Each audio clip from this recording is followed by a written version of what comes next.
विविध प्रश्नावली का प्रश्न नंबर 4। इस प्रश्न में हमें 4 प्रतिबंध दिए गए हैं और हमें ये सिद्ध करना है कि ये चारों प्रतिबंध तुल्य प्रतिबंध है। तुल्य प्रतिबंध का मतलब ये है कि ये जो 4 प्रतिबंध दिए गए हैं, इन प्रतिबंधों में से यदि एक प्रतिबंध सत्य है, ये जो 4 प्रतिबंध हमें दिए गए हैं, इन चारों प्रतिबंधों में से यदि एक प्रतिबंध सत्य है तो शेष अन्य प्रतिबंध भी सत्य हो। अर्थात जैसे ए बी का उपसमुच्चय ये यदि सही बात है तो फिर ए माइनस बी बराबर 5 होना चाहिए, ए यूनियन बी बराबर बी होना चाहिए, ए इंटरसेक्शन बी बराबर ए होना चाहिए। यदि ए माइनस बी बराबर 5 ये बात सही है तो फिर ए बी का उपसमुच्चय होना चाहिए, ए यूनियन बी बराबर बी होना चाहिए, ए इंटरसेक्शन बी बराबर ए होना चाहिए। यदि ए यूनियन बी बराबर बी ये बात सही है, ये बात यदि सत्य है तो ये तीनों बातें भी सत्य होनी चाहिए। अर्थात ए बी का उपसमुच्चय होना चाहिए, ए माइनस बी बराबर 5 होना चाहिए और ए इंटरसेक्शन बी बराबर ए होना चाहिए। यदि ए इंटरसेक्शन बी बराबर ए ये बात सही है तो फिर ये तीनों बातें सही होनी चाहिए। अर्थात ए बी का उपसमुच्चय होना चाहिए, ए माइनस बी बराबर 5 होना चाहिए और ए इंटरसेक्शन बी बराबर बी होना चाहिए। तो ये चारों प्रतिबंध तुल्य प्रतिबंध कब होंगे? जब इन प्रतिबंधों में से एक प्रतिबंध सत्य है तो अन्य शेष तीनों प्रतिबंध सत्य हो। अब इस प्रश्न में हम इन चारों प्रतिबंधों को तुल्य प्रतिबंध सिद्ध करना है। तो तुल्य प्रतिबंध सिद्ध कैसे करेंगे? हम एक प्रतिबंध को सही मान लेंगे। हम क्या करेंगे? इन चारों में से एक प्रतिबंध को सही मान लेंगे और शेष अन्य तीनों प्रतिबंधों को सही सिद्ध करेंगे। अर्थात हम ये मान लेंगे कि ए बी का उपसमुच्चय है, ये सही बात है। हम क्या मानेंगे कि ए बी का उपसमुच्चय है, ये सही बात है। अब हम क्या सिद्ध कर देंगे कि ये जो शेष तीनों प्रतिबंध है ये सत्य है। अर्थात ए माइनस बी बराबर 5 है, ए यूनियन बी बराबर बी है, ए इंटरसेक्शन बी बराबर ए है। इस प्रकार इस प्रश्न को हमें हल करना है। तो अब हम इस प्रश्न को हल करते हैं। अब हम इन चारों प्रतिबंधों को तुल्य प्रतिबंध दिखाएंगे। अर्थात इनमें से एक प्रतिबंध को सत्य मान लेंगे और शेष अन्य प्रतिबंधों को सत्य दिखाएंगे। तो हमने ये मान लिया कि ये जो पहला प्रतिबंध है वो सत्य है और अब हम ये दिखाएंगे कि ये जो शेष 3 प्रतिबंध है वो सत्य है। तो ये प्रतिबंध सत्य मान लिया, अर्थात ए बी का उपसमुच्चय ये हमने मान लिया। अब हम सिद्ध क्या करना चाहते हैं कि ये शेष तीनों प्रतिबंध भी सत्य हो। ये शेष तीनों प्रतिबंध सत्य हो, इस बात का मतलब ए माइनस बी बराबर 5 हो, ए यूनियन बी बराबर बी हो, ए इंटरसेक्शन बी बराबर ए हो। हमने क्या माना है कि ए बी का उपसमुच्चय, तो ये बात हमने लिख ली दिया गया में, और जिनको हमें सत्य दिखाना है उनको हमने लिख लिया सिद्ध करना में। अब देखो हमने क्या माना है कि ए बी का उपसमुच्चय, ए बी का क्या है उपसमुच्चय। इसका मतलब इस समुच्चय ए का प्रत्येक अवयव कहाँ पर उपस्थित है? समुच्चय बी में उपस्थित है। हमने ये माना है कि ए बी का उपसमुच्चय। इस बात का मतलब क्या हुआ?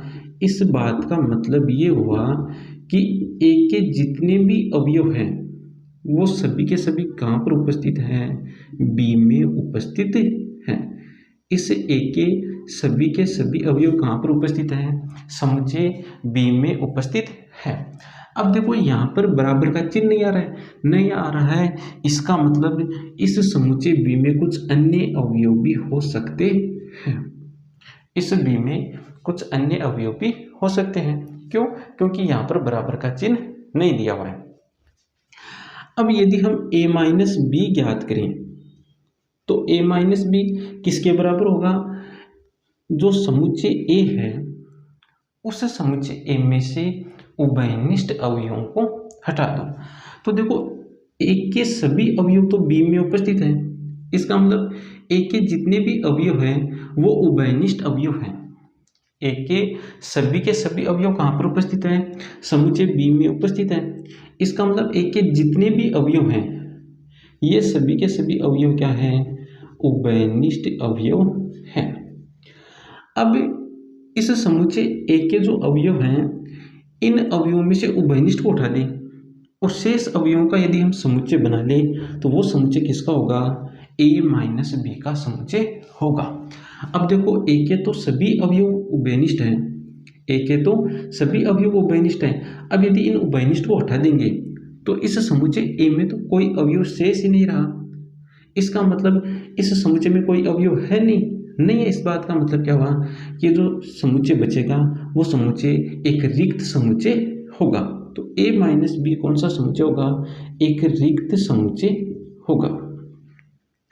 तो यहाँ पर लिखते हैं a b का उपसमुच्चय अर्थात a का प्रत्येक अवयव b में उपस्थित है। अतः a माइनस बी समुच्चय में कोई अवयव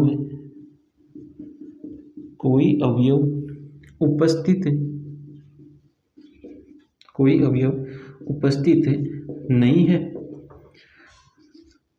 अर्थात a माइनस बी बराबर क्या होगा? एक रिक्त समुच्चय होगा। तो पहली बात तो हो गई ये। उसके बाद हमें क्या दिखाना है? a यूनियन b बराबर b।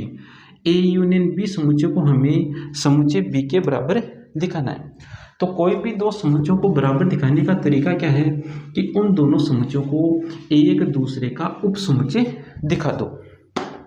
तो a यूनियन b बराबर b, इन दोनों को बराबर दिखाने का मतलब हमें क्या करना है? a यूनियन b को उपसमुच्चय दिखाओ b का और b को उपसमुच्चय दिखाओ a यूनियन b का। सेम यहाँ पर भी दो समुच्चयों को हमें बराबर दिखाना है। तो इन दोनों को बराबर दिखाने का मतलब हमें क्या करना होगा? a इंटरसेक्शन b को उपसमुच्चय दिखाना है a का और एक बार a को उपसमुच्चय दिखाना है a इंटरसेक्शन b का। तो हम पहले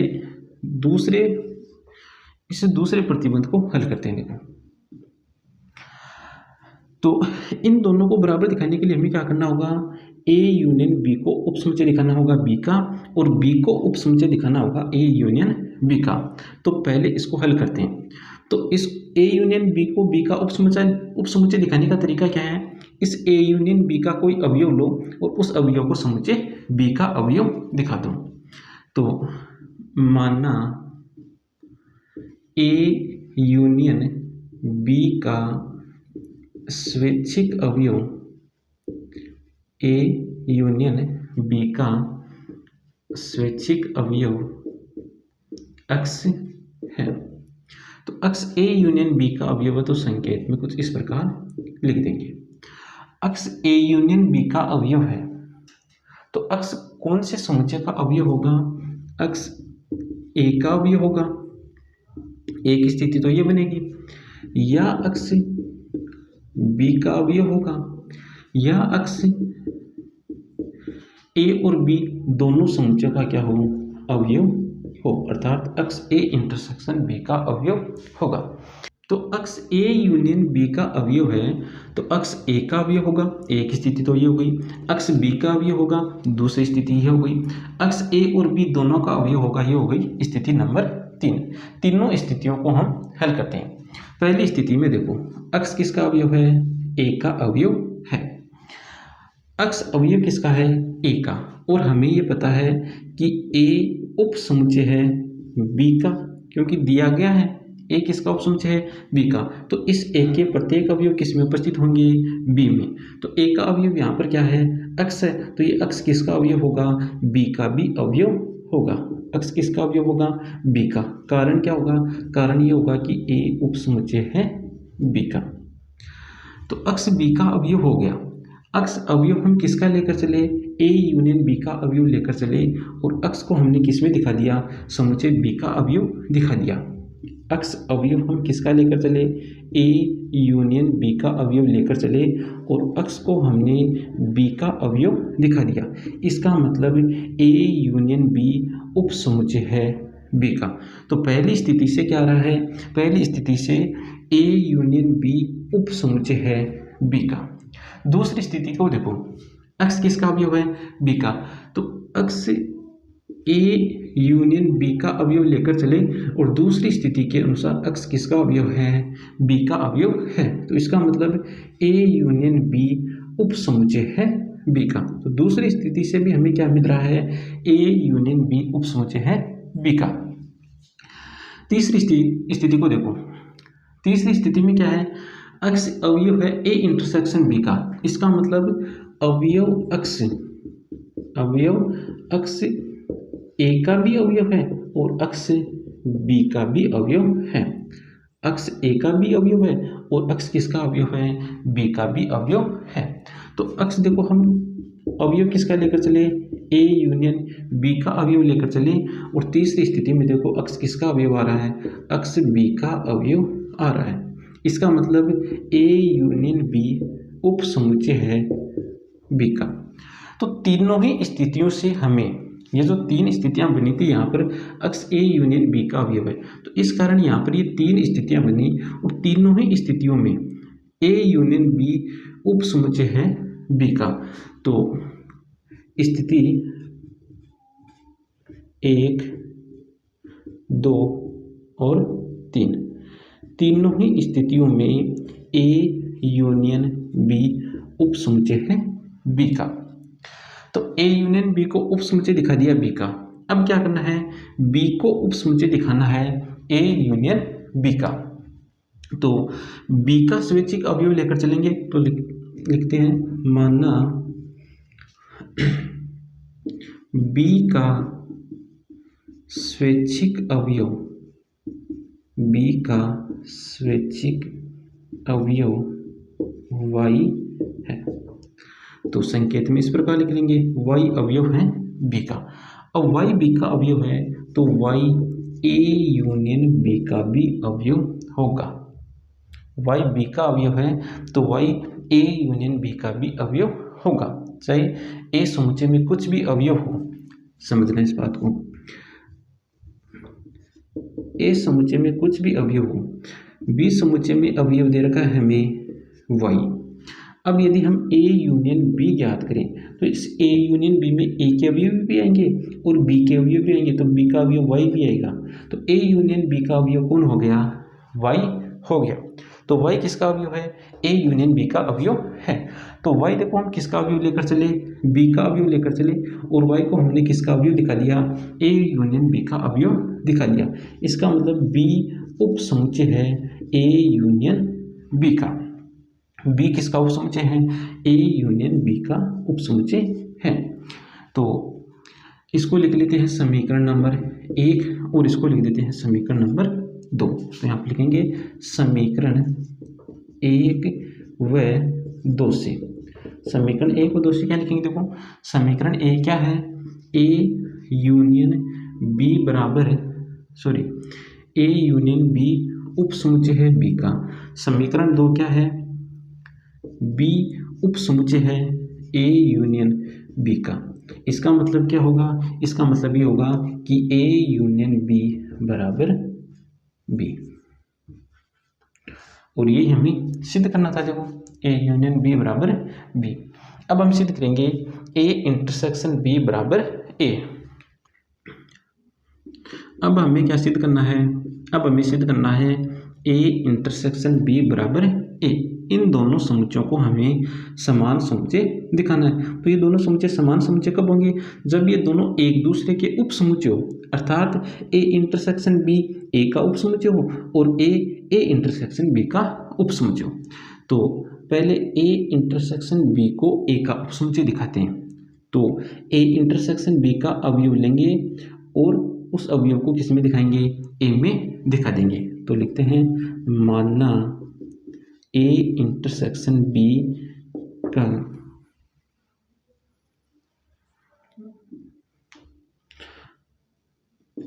स्वैच्छिक अवयव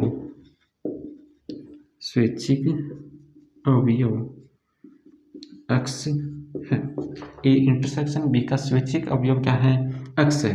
तो इसको संकेत में से लिखेंगे, अक्ष अवयव है ए इंटरसेक्शन बी का। अब अक्ष ए इंटरसेक्शन बी का अवयव है, इसका मतलब अक्ष ए का भी अवयव है, अक्ष बी का भी अवयव है, अर्थात अक्ष समुच्चय ए और समुच्चय बी दोनों का अवयव है, अर्थात अक्ष अवयव अक्ष समुच्चय ए तथा बी दोनों का अवयव है, ए तथा बी दोनों का अवयव है। अक्ष ए और बी दोनों का अवयव है, तो इस बात से हम क्या लिख सकते हैं, इस बात से लिख सकते हैं कि अक्ष ए का अवयव है। तो देखो अक्ष को हम ए इंटरसेक्शन बी का अवयव लेकर चले और अक्ष को अवयव दिखा दिया हमने समुच्चय ए का। अक्ष अवयव हम किसका लेकर चले, ए इंटरसेक्शन बी का अवयव लेकर चले, और अक्ष को हमने किस में दिखा दिया, समुच्चय ए में दिखा दिया। इसका मतलब होगा कि ए इंटरसेक्शन बी उप समुच्चय है ए का। तो ये बात तो हमने दिखा दी। अब हम दिखाएंगे ए उप समुच्चय है ए इंटरसेक्शन बी का। तो इस ए का सूचिक अवयव लेंगे, तो लिखते हैं माना समुच्चय ए का स्वैच्छिक अवयव y है। ए का स्वैच्छिक अवयव क्या है, y है, तो y अवयव किसका है, समुच्चय ए का अवयव है। y किसका अवयव है, समुच्चय ए का अवयव है। और हमें देखो क्या दिया गया, हमें ये बात दी गई है कि a उप समुच्चय है b का। अब देखो a का अवयव y है, तो ये y किसका अवयव होगा, b का भी अवयव होगा। क्यों, क्योंकि a उप समुच्चय है b का, तो a के सभी अवयव कहाँ पर उपस्थित होंगे, समुच्चय b में भी उपस्थित होंगे। तो a का अवयव हमने क्या लिया है, y, तो ये y अवयव कहाँ पर उपस्थित होगा, b में भी उपस्थित होगा, तो y अवयव होगा b का। अब देखो y a का भी अवयव है और y b का भी अवयव है, इसका मतलब y a इंटरसेक्शन b का भी अवयव होगा, y a का भी अवयव है और y b का भी अवयव है, इसका मतलब y अवयव किसका होगा, a इंटरसेक्शन b का भी अवयव होगा। इस बात को ऐसे समझ सकते हैं, a समुच्चय में अवयव क्या है, y, b समुच्चय में अवयव क्या है, y, तो इनका इंटरसेक्शन लेंगे, a इंटरसेक्शन b लें, तो इस समुच्चय में अवयव क्या मिलेगा, हमें y मिलेगा। तो y अवयव है किसका, a इंटरसेक्शन b का। अब देखो y को अवयव लेकर चले हम समुच्चय a का, किसका अवयव लेकर चले, a का, और हमने किस में दिखा दिया, a इंटरसेक्शन b में दिखा दिया। y को अवयव लेकर चले a का और इस y को हमने अवयव दिखा दिया a इंटरसेक्शन b का। इसका मतलब ये होगा कि a उप समुच्चय है a इंटरसेक्शन b का। तो इसको तो लिख लो समीकरण नंबर 3, इसको लिख दो समीकरण नंबर 4। तो समीकरण 3 व 4 से, समीकरण 3 व 4 से, समीकरण नंबर 3 क्या है, a इंटरसेक्शन b उप समुच्चय है a का, और समीकरण 4 क्या है, a उप समुच्चय है a इंटरसेक्शन b का। इसका मतलब ये हुआ कि a इंटरसेक्शन b बराबर a इंटरसेक्शन b किसके बराबर है, a के बराबर है। तो देखो हमने इस बात को सत्य माना, इस बात को हमने क्या माना, सत्य माना, और इन तीनों बातों को हमने सत्य दिखा दिया। इसका मतलब ये हुआ कि ये जो 4 प्रतिबंध हमें दिए गए हैं, ये चारों के चारों तुल्य प्रतिबंध हैं। तो इस बात को यहाँ पर लिख देते हैं। अतः दिए गए 4 प्रतिबंध